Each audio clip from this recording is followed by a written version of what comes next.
Agro terrorism क्या है? America में चीनी खातून की गिरफ्तारी खतरे की घंटी। क्या पाकिस्तान भी एग्रो टेररिज्म का शिकार हो चुका? क्या दुनिया जरी दहशत गर्दी के नए दौर में दाखिल हो रही है? अमेरिका में चीनी खातून की गिरफ्तारी ने आलमी सतह पर खतरे की घंटी बजा दी। अमेरिका में FBI ने खातून को ऐसे वक्त में गिरफ्तार किया है जब दुनिया पहले ही बायोलॉजिकल सिक्योरिटी के खतरात से नबरद आजमा है। इस खातून पर इल्जाम है कि उसने ऐसा फंगस स्मगल किया जिसे अमरीकी हुकाम ने जरी दहशत गर्दी का हथियार करार दिया है। गिरफ्तार खातून योनकिंग जियान यूनिवर्सिटी ऑफ मिशिगन से वाबस्ता हैं और साइंटिफिक रिसर्च के लिए काम कर रही थी, लेकिन FBI का मौकिफ है कि जियान दरअसल खतरनाक फंगस को अमेरिका स्मगल करने की कोशिश में थी जो फसलों के लिए निहायत तबाहकुन है। जियान के बुआए फ्रेंड जोनिवंग लियो को भी इसी मुकदमा में शामिल किया गया है, जिन्होंने तफ्तीश के दौरान तस्लीम किया कि वो ये फंगस डिट्रॉइट मेट्रोपॉलिटन एयरपोर्ट के जरिए अमेरिका लाए ताकि मिशिगन यूनिवर्सिटी में इस पर तहकीक हो सके। दोनों पर साजिश, गैर कानूनी स्मगलिंग, झूठे बयानात देने और वीजा फराड के इल्जामात आयद किए गए हैं। ये फंगस किस कदर खतरनाक है? फुसारियम ग्रामिनियारुम एक ऐसा फंगस है जो गंदुम, मकई, जौ और चावल जैसी अहम फसलों में हेड ब्लाइट नामी बीमारी पैदा करता है, जो न सिर्फ फसल को तबाह करती है बल्कि इंसानी और हैवानी सेहत के लिए भी खतरनाक समझी जाती है। अमेरिका का इल्जाम है कि ये फंगस आलमी सतह पर हर साल अरबों डॉलर का जरी और माशी नुकसान करता है। यही वजह है कि अमेरिकी हुकाम इसे मुमकिना तौर पर जरी दहशतगर्दी का हथियार करार दे रहे हैं। एग्रो टेररिज्म क्या है?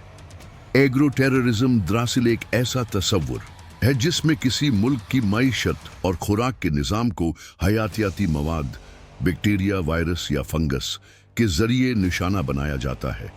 मकसद सिर्फ माली नुकसान नहीं बल्कि अवामी ग़िज़ाई तहफ़्फ़ुज़ और एग्रीकल्चरल इंफ्रास्ट्रक्चर को मफलूज करना होता है।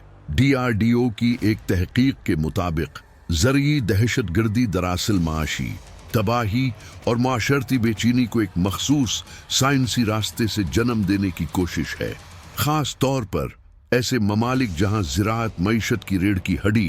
तो क्या ये नई जंग की शुरुआत है? तारीखी तौर पर ज़रई दहशतगर्दी का पहला मुनज़्ज़म ज़िक्र 19वीं सदी में मगरबी ममालिक में हुआ।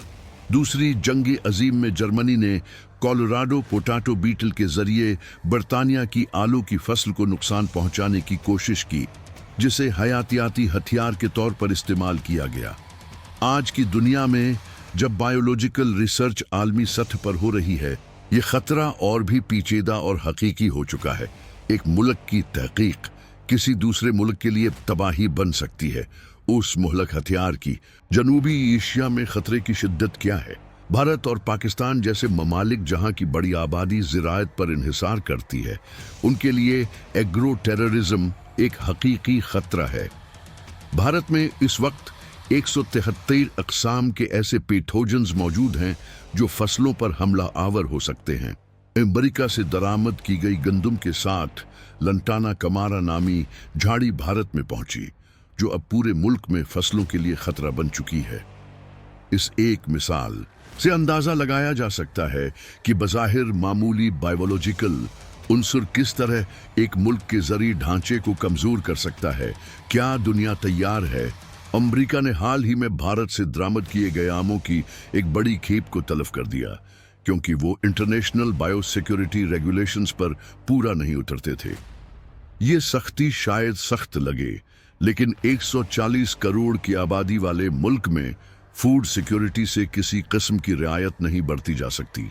DRDO की तहकीक के मुताबिक वो ममालिक जो बायोलॉजिकल निगरानी, क्वांटम ट्रेसेबिलिटी और फील्ड लेवल स्क्रीनिंग के निज़ाम रखते हैं, वही इस नए खतरे का मुकाबला कर सकते हैं।